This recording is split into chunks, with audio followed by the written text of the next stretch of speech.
Pour quelle raison un ancien professeur de l'UQAT se retrouve sur le banc des accusés et après un combat contre le cancer, que réserve l'avenir à une famille de la région?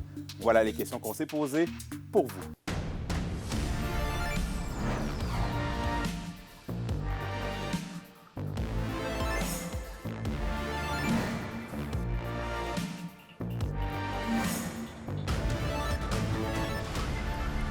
Ici Anthony Dallaire et voici vos informations.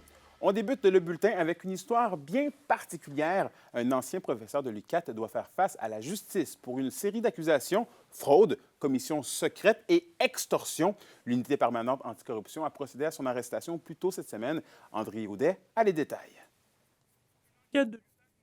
Une série de crimes qu'aurait commis René Wamke, qui était professeur en génie civil à l'UQAT entre 2010 et 2017. M. Wamke utilisait de stratagèmes afin de prendre des montants de bourses destinés à des étudiants étrangers et qu'il en prenne possession par la suite à des fins personnelles. Donc, c'était des montants qui étaient destinés à certains des étudiants sous sa responsabilité à la maîtrise ou au doctorat. Et il faisait des pressions pour obtenir cet argent-là à des fins personnelles. Nous avons traité cette dénonciation-là, nous l'avons transférée à nos équipes d'enquête qui ont fait des rencontres,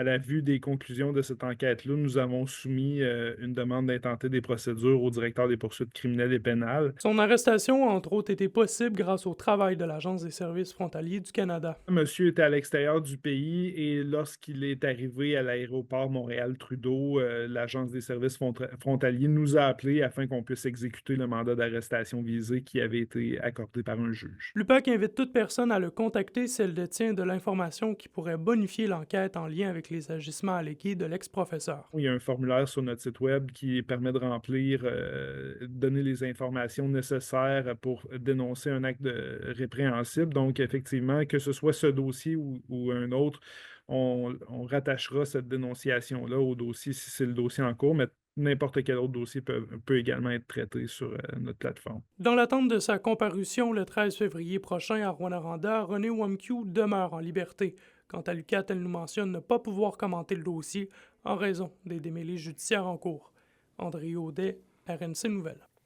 Et on poursuit notre survol du monde judiciaire, mais à Amos, Samuel Vallière, cet homme de 21 ans accusé de conduite dangereuse ayant causé la mort et des lésions, était de retour en cours aujourd'hui.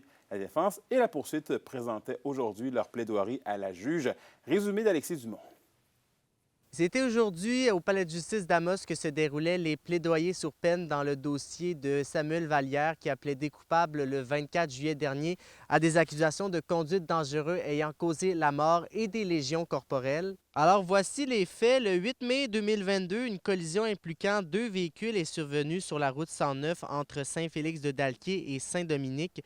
Il faut mentionner que la collision, bien, il s'agit d'un face-à-face alors que M. Vallière roulait à une vitesse estimée entre 173 et 188 km/h dans une zone à maximum 90.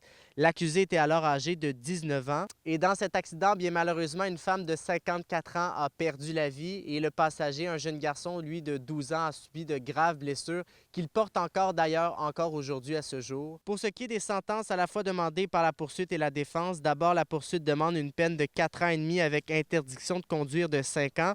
On mentionne que plusieurs facteurs graves tels que la mort de la femme de 54 ans et les séquelles du jeune garçon alors âgé de 12 ans au moment des faits, ainsi que la vitesse à laquelle roulait M. Vallière, qui était pratiquement le double de la limite permise, rappelons de 90 km/h dans ce secteur.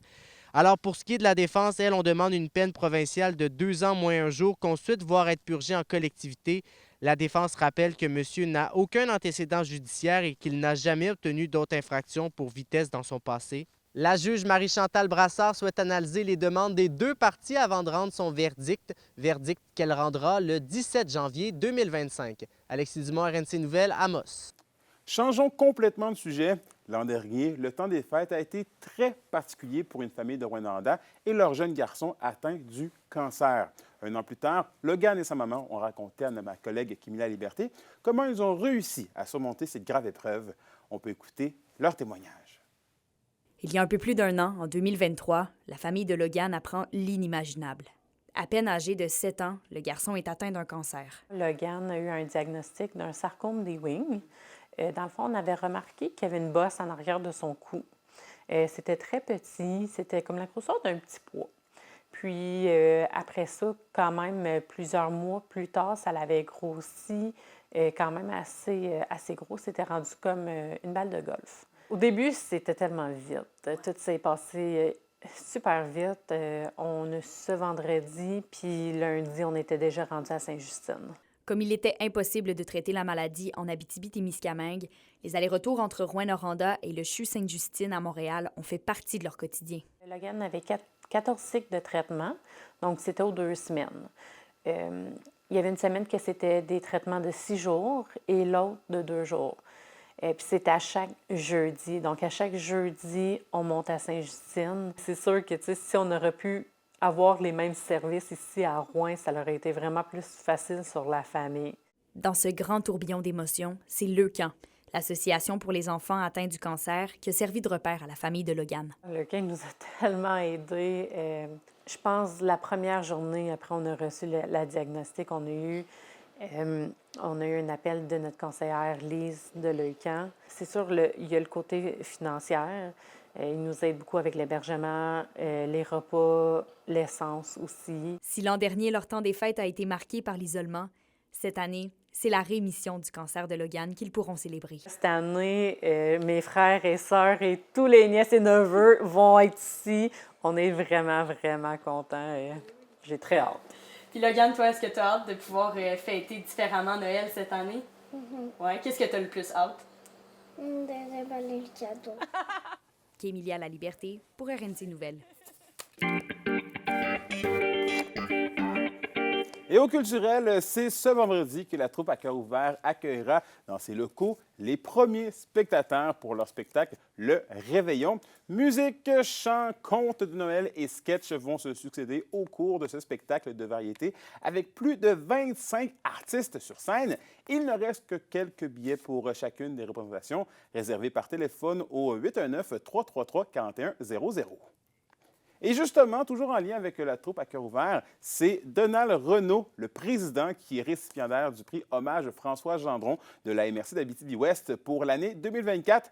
Il est le président de la troupe depuis 1987 et s'implique depuis plusieurs années sur la scène culturelle du secteur, que ce soit en tant que bénévole, comédien, administrateur. Chaque année, le prix Hommage François Gendron vise à reconnaître la contribution au développement du territoire d'un acteur du milieu. Et au sport, aucun étudiant-athlète ne pourra être recruté lors de la période des fêtes au cégep de l'Abitibi-Témiscamingue.